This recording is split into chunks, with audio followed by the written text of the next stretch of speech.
All things being equal, corruption still very well persisting in Ghana. Should the president assent his signature, what will become of the Ghana economy? If the president assent his signature, it becomes law. But like I said, there are other institutions and groups that are looking at the Supreme Court. So the Supreme Court will be the final determinant of whether that law should stand or not. But regardless, whether the Supreme Court or any of the arms of government do what they are supposed to do, now the issue of LGBT rights have become legitimized, whether by accident or design. So it is about time that Ghanaians really make a stand. And looking forward, this being an election year, from where I sit, this is where I can say something that LGBT rights might actually be a defining theme this year when it comes to the election. Because the way I see things are not going to die down yet. There will still be groups who will be agitating, and it will be a case of hitting a brick wall and seeing which one is the weakest link. There's a lot happening on this LGBTQ plus thing when Parliament passed the bill. Now it's not to the president to assign the bill to become a law. And ever since this bill was passed by Parliament, a lot of the foreign base or whatever is so-called from Europe, a lot has been said about Ghana and its economic implication and what is going to face of Ghana and the aids that we are not going to get again. I think today the latest development pops up about Ghana losing about 3.5 billion US dollars if the president has signed the bill to become a law. Later on, I think other write-ups or other media outlets or portals have come to say that it's a fabricated story. Whatever it is, I don't know what others read the meaning to it, but we are looking at the implication that this is going to have on the local economy. If you can stand, because we are all talking about Ghana Beyond Aid, how the Ghana Beyond Aid is going to factor in this bill. GBC News called economists from the United Kingdom to give us a more detailed or visual information about the bill and its economic implication on the local economy and on the international market as well. For me, I think we should pass the bill. I don't know what you think. And looking at our constitutional framework, the president has two options. One, to assent to the bill, it becomes law, or he decides not to, by which token it goes back to Parliament, and under Article 106, then 2/3 of Parliament would have to reconsider the bill and then pass it into law, and the president is mandated by law to assent to it. From what we are hearing within Ghana, the issue is that there are certain persons, including the organizations, including church, who are looking up to the Supreme Court for them to look at this issue. So whether president to assent or for Parliament through their 2/3 majority mechanism to approve the law, then the case has to go to the Supreme Court. And by the dictates of our Constitution, is the Supreme Court that determines what the law says it should be. So there are still some hoops that we need to go through for the law to come out, and or for the law to be come to be effective. But the Supreme Court might decide that it infringes on the human rights parameters of our Constitution, and they might strike it down. So we still have certain hoops, like I said earlier, to go through. But let's work on the scenario that we go through or we exhaust all the legal mechanisms and the bill becomes law. Then there are definitely financial implications. And from what we've heard today, the finance ministry has written to the president. There's been a press release.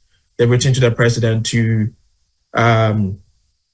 state to him that the World Bank, the IMF, and the other Bretton Woods institutions are up in arms against the law, and that might not inure to our benefit with regards to the details of the IMF conditionalities that we have signed to.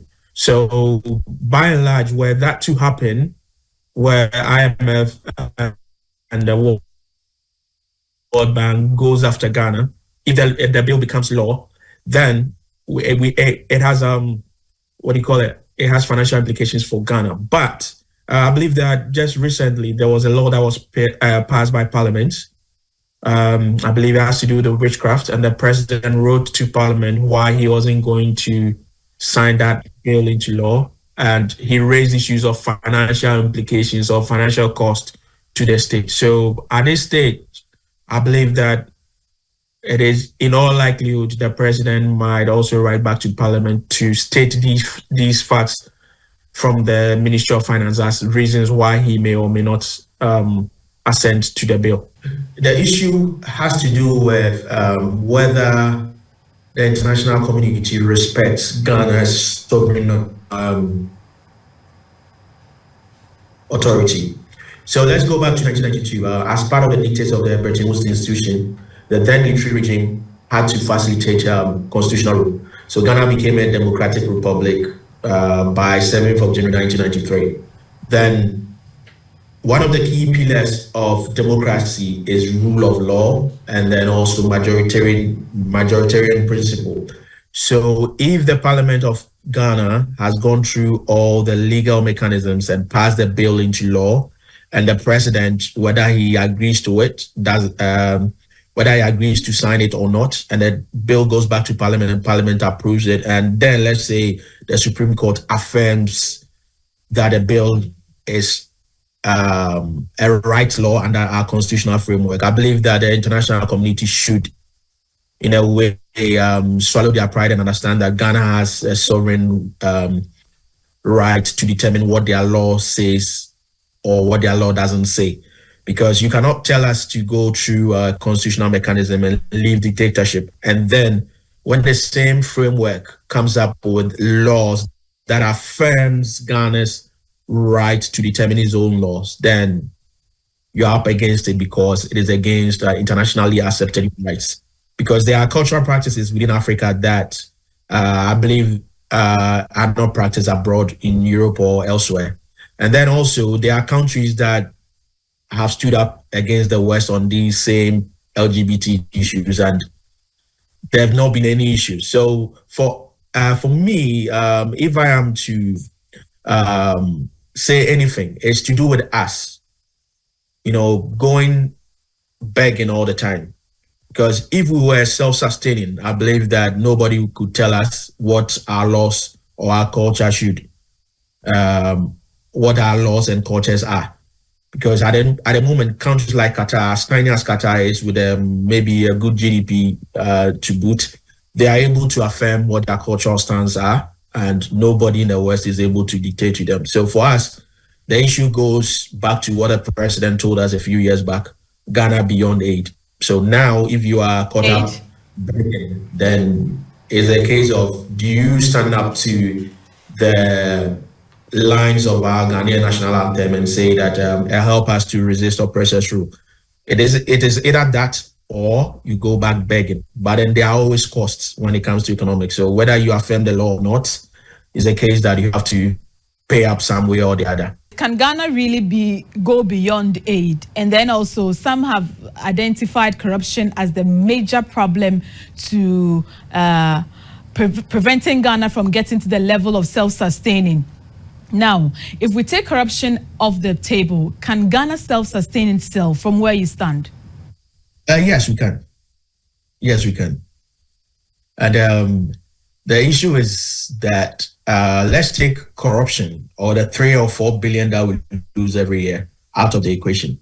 The issue is that we may have certain tools that can help us to, one, bolster our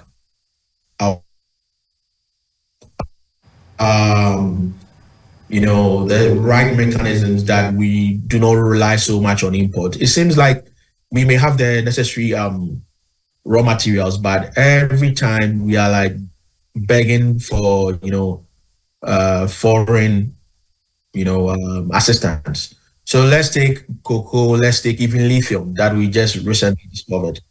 Now in the West, there's a clamor for electronic vehicles, right? But we are signing agreements that more or less are giving off our lithium deposits for measly sums. And I believe that what we are not really good at is knowing where our strength really lies, and then using that to our advantage. For me, that is where things are wrong with us. So even where we have some things that are really strategic that could help our currency or for our local economy to grow, There are individual interests that does not inure to the wider Ghanaian population. And that is where I have issues with whether it is this government or any government since independence. If you haven't subscribed to Lgbtq Official, please do subscribe to Lgbtq Official. Please like, do share, and comment. Put your conversation in the comment box below about this LGBTQ plus everything and how Ghana want to pass it. What is your point of view? Let's keep interacting.